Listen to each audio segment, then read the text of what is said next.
Hey guys, Shuldoge here. Today we are looking at ATK's newest mousepad, the X83.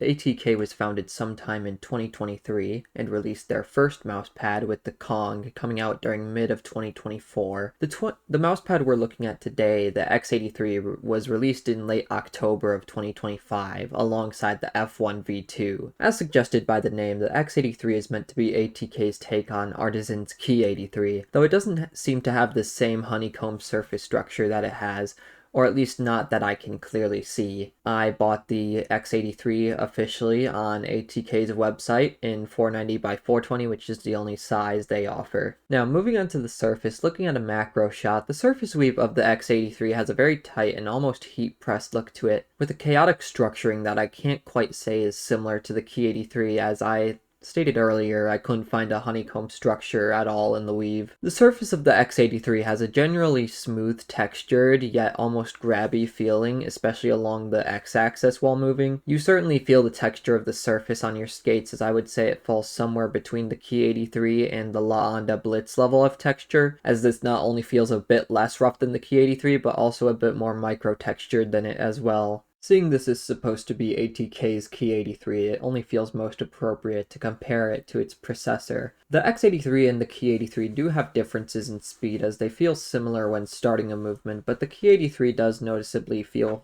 dynamically faster than the X83. Moreover, the Key-83 of course does come with a bit more obvious feeling texture, as I stated earlier, but there's also the grabby feel of the X83 worth mentioning, the same property that the control version of the Heavy V struggles with, which may be correlated with how heat-pressed those two surfaces are. As I mentioned earlier, the frictional properties of the X83 certainly do vary from the properties of the Key-83, as while the static friction of the two feel fairly similar, the X83 struggles from a much slower dynamic glide or higher dynamic friction for the nerds. I say suffers from because the higher dynamic friction results in a feel where you're only really able to lightly glide on top of the surface, without feeling like your fingers are being shoved in between your mouse's underside and the surface. While the caveat of this grabby feel I keep mentioning certainly doesn't make for a strong performing pad, it does correlate to a higher stopping power, as when you press into the surface it certainly brings your hand and fingers to a halt, but not quite in the way it interacts with the mouse skates. Furthermore, I really feel like the texture alone on the Key-83 and X83 are enough to a stable surface that's Furthermore, I really feel like the texture alone of the Key-83 and X83 are enough to have a stable surface that's easy to glide across, but can still be honed to easily come to a stop, but this property of the X83 is really a downfall of it. Funnily enough, the X83 has a much slower X-axis than the Y-axis, very much so having more of that grabby feel that I have to mention again, which makes this pad really only best for CS, but maybe not even Valorant, as the axis difference of this pad can really throw you for a loop. I don't feel and can't imagine this surface being affected by humidity with the properties of the surface weave, but I will say that I do have issues with sweat impacting the performance, the same way I do with the Heavy B control, which makes this surface borderline unusable with sweaty hands, unfortunately. I would call the surface of the X83 sleeve friendly, as it works at least well with most of my sleeves, really only being incompatible with the Pulsar and Wallhack sleeve, the latter of which not being a surprise. It works best with Kibu or UNWS sports sleeves, so whichever one is more available for you will be the one to grab with this pad. The surface of the X83 has a decently easy upkeep to it, as large debris brushes off easy and hairs don't get caught in the weave, but minor debris isn't always so easy to brush off and may require some extra work to keep every single grain of dust off of this pad. And here's an audio test with X-Raypad Obsidian Air Dots to show what that texture can sound like.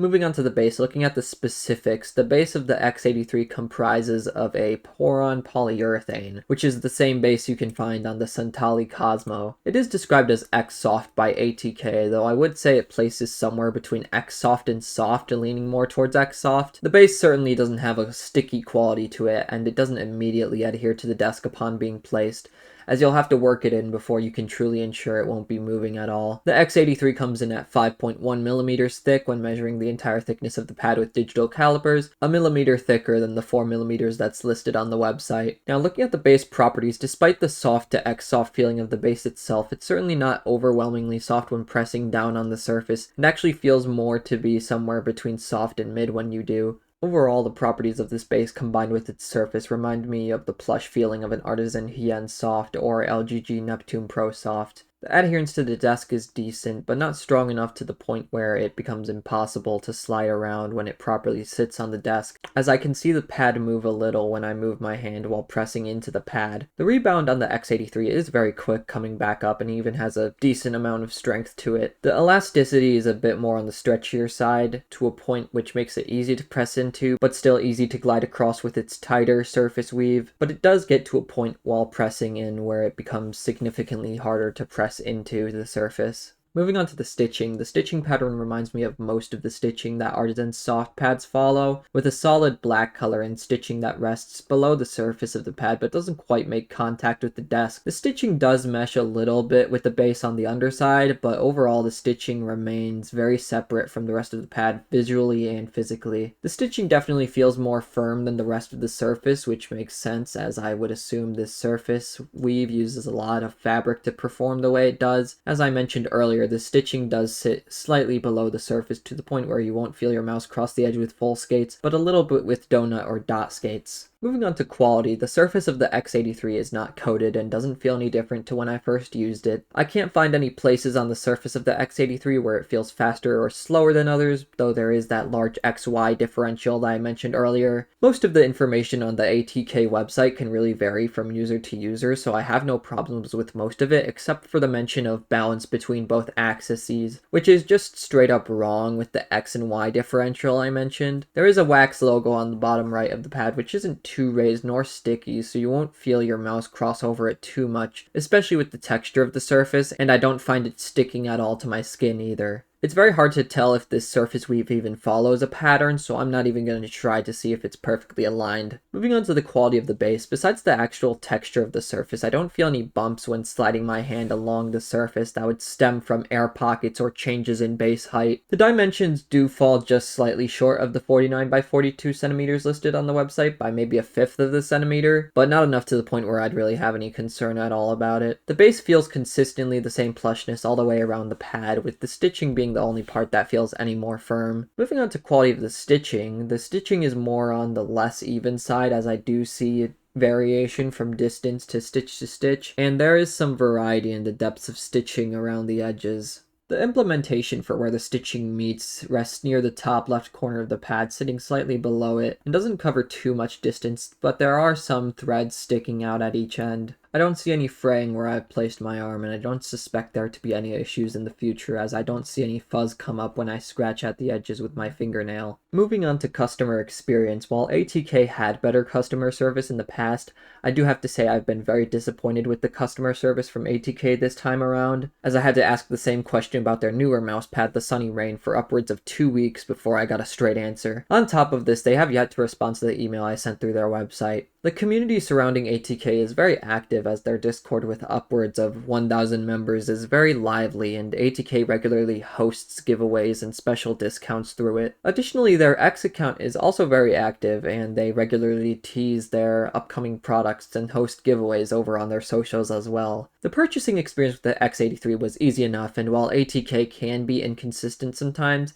and failed to inform me that I was purchasing a pre-order when I bought my X83, it didn't take too long for the pad to arrive to the US from China, taking about 8 days from the time it was shipped out to arrive at my door. Moving on to price, the X83 came out to just around $30 including shipping, which is a pretty good price for what you're getting, but it is worth noting this is after adding discounts. The X83 came packaged in a flat cardboard box with some ATK branding on it. It did not come with any other accessories, and while I'm not particularly a fan of this pad, there are certainly better pads at this price point. $30 is not a super high ask at all, and if you want a gateway pad into tighter surfaces like the Key-83 and Hayate Otsu, this could be for you. In conclusion, I would recommend this pad to someone who wants something new and doesn't mind having an extra pad lying around when they find a new pad to move on to afterward. I would rate the X83 a 75 out of 100, as it's a well-executed pad, but the concept just didn't really work out. I will buy from ATK again, but I'm certainly hoping for some improvements as far as their customer support goes.